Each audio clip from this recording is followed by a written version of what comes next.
안전한 TV가 전하는 더데이 그날의 이야기. 뜨거운 화염을 뚫고 타인의 생명과 재산을 지키는 붉은 영웅들 다들 아실 겁니다. 오늘은 생과 사의 갈림길에서 이웃을 헌신하던 붉은 영웅들이 아스라이 사라져간 그날의 이야기를 해보려 합니다.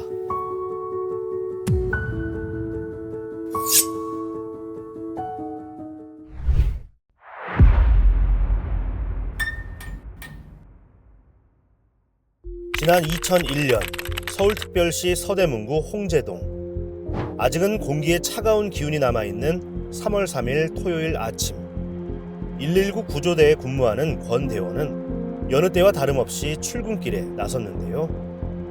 이날 권 대원은 오전 9시부터 다음날 아침 9시까지 24시간 근무 중이었는데 당시에는 그렇게 근무하는 것이 당연하게 여겨졌습니다. 근무 시간 동안 수차례 이어지는 출동으로 정신없이 시간이 흘러 어느덧 자정이 지났고 시계는 새벽 3시 47분을 가리키고 있었습니다. 앞선 5인 신고를 처리한 뒤 소방서로 복귀하던 그때 갑작스럽게 무전기에서 다급한 목소리가 들려왔습니다. 대체 그날 무슨 일이 벌어졌던 걸까요? 사고가 일어났던 그날로 돌아가 보겠습니다. 2001년 3월 4일 일요일 새벽 3시 47분 도로 위엔 사이렌을 울리며 홍제동으로 급하게 달려가는 소방차들이 있었습니다. 깊은 새벽 시간, 그 어떤 차량보다 신속하게 움직이던 소방차는 갑자기 멈춰서야 했습니다.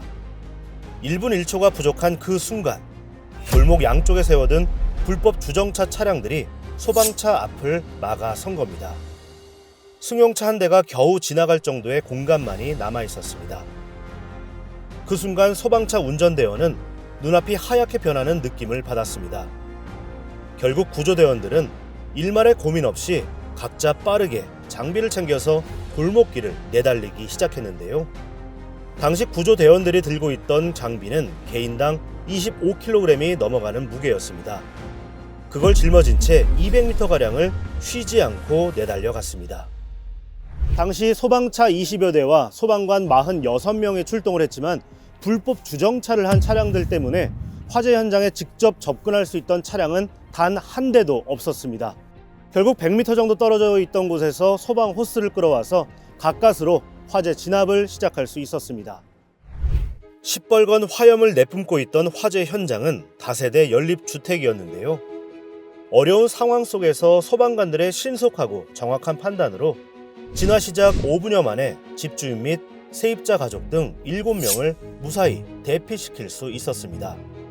하지만 그때 내 아들이 안에 있다는 집주인 아주머니의 외침이 들려왔습니다.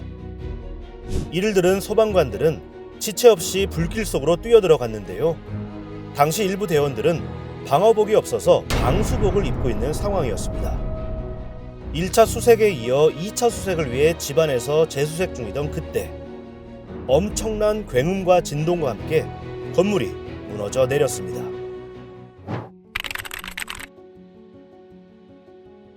당시 화재는 누군가의 방화 때문에 발생한 것이었습니다. 그런데 그렇게 불을 붙인 사람은 다름 아닌 소방관들이 목숨을 바쳐 구하려고 했던 집주인의 아들이었던 것으로 드러나 큰 충격을 줬습니다. 2층 다세대 연립주택 전체가 화재로 인해 순식간에 무너졌고 소방관 9명이 건물 속에 그대로 매몰되어 버리고 말았던 그날의 사고. 건물 붕괴 직후인 오전 4시 18분 다른 화재 신고 장소를 정리하고 뒤늦게 도착한 녹번 1소대와 시내 11개 소방서에서 추가로 투입된 구조대원 200여 명도 마땅한 구조장비조차 없이 삽과 망치를 들고 필사적으로 구조 작업을 펼쳤습니다. 덕분에 3명의 소방관은 구조해낼 수 있었지만 나머지 6명은 끝내 숨진 채 발견됐습니다. 그저 시민들의 안전을 지키겠다는 생각 하나로 몸을 사리지 않고 최선을 다했던 소방대원들. 그런데 이 사고가 더 큰 사고로 이어진 이유가 있었습니다.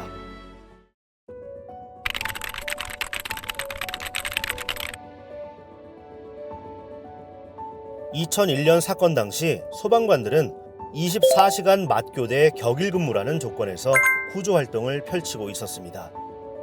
최근 대한민국 119 신고 건수는 2022년 기준 1254만 6,469건, 구급 출동 횟수는 356만 4,720건입니다. 하지만 소방관들은 화재 진압이나 구조 활동 외에도 장비 점검, 행정 업무, 안전 업무 등 여러 가지 업무들을 함께 처리해야 했습니다. 그리고 당시에는 다가구 주택과 같은 소규모 건물에 대한 규제가 미비했는데요. 예를 들어서 방화문을 비롯한 소방시설 설치 기준조차 제대로 마련되어 있지 않았던 겁니다. 그렇다 보니 소규모 건물에 대한 불법 개조를 비롯해 소화 설비의 부재, 그리고 방화문을 설치하지 않는 등 안전 의식 또한 부족한 상황이었습니다. 사건 이후 홍제동 화재 사건 순직 소방관들을 위한 대국민 모금 운동이 벌어졌고, 합동 분향소에는 3일 동안 3만 명에 가까운 시민들의 조문 행렬이 이어졌습니다. 이 안타까운 죽음으로 당시 소방관들에 대한 열악한 처우가 세상에 알려지게 되었고, 이 사건을 계기로 점차 개선되기 시작했습니다. 충격적인 그날의 사고 이후 소방관들이 현장에서 보다 안전하게 활동할 수 있도록 다양한 방안, 그리고 보다 실질적인 대책들이 마련됐는데요. 먼저 높은 피로도를 낮추기 위해 2001년 당시 24시간 맞교대 격일 근무 형태를 사고 이후 3교대 근무로 개선했습니다. 가장 많이 지적되었던 방화복 부족 문제에 대해서도 방화복을 구매할 수 있도록 예산 지원과 국민들의 모금이 이어졌습니다. 그리고 소방관들의 외상 후 스트레스 장애 지원 계기가 마련됐고, 의무소방대가 창설됐습니다. 또 소방관 제복의 시인성 문제가 거론되면서 현재 우리가 알고 있는 주황색 기동복으로 통합됐습니다. 뿐만 아니라 6명의 영웅들은 사후 한 계급씩 추서가 됐고, 모두 국립대전현충원에 안장됐습니다. 그리고 정부는 다가구 주택이나 단독 주택의 주차 면적을 대폭 늘리는 방향으로 법 개정을 추진했습니다. 기존에는 면적 120평방미터당 한 대씩이었던 다가구 주택 주차장 설치 기준을 세대당 한 대 이상이 되도록 의무화했습니다. 그날의 사고 이후 소방제도를 비롯한 국민들의 인식 변화는 6명의 영웅들의 피땀 서린 희생으로 만들어진 결과라고 볼 수 있습니다. 늘상 우리 주변에 있다 보니까 너무나 당연하게 생각했던 소방 안전, 늘 엄격하게 점검하고 안전을 위해서 노력하는 자세 무척 중요합니다. 하지만 무엇보다도 이 안전이 계속해서 지켜질 수 있도록 소방관뿐만 아니라 나 스스로 노력하는 자세가 먼저여야 하지 않을까요? 그날의 사고가 재발하지 않고 오늘, 나아가 내일은 더욱 안전해질 수 있도록 안전한 TV가 전하는 더데이 그날의 이야기는 앞으로도 계속됩니다.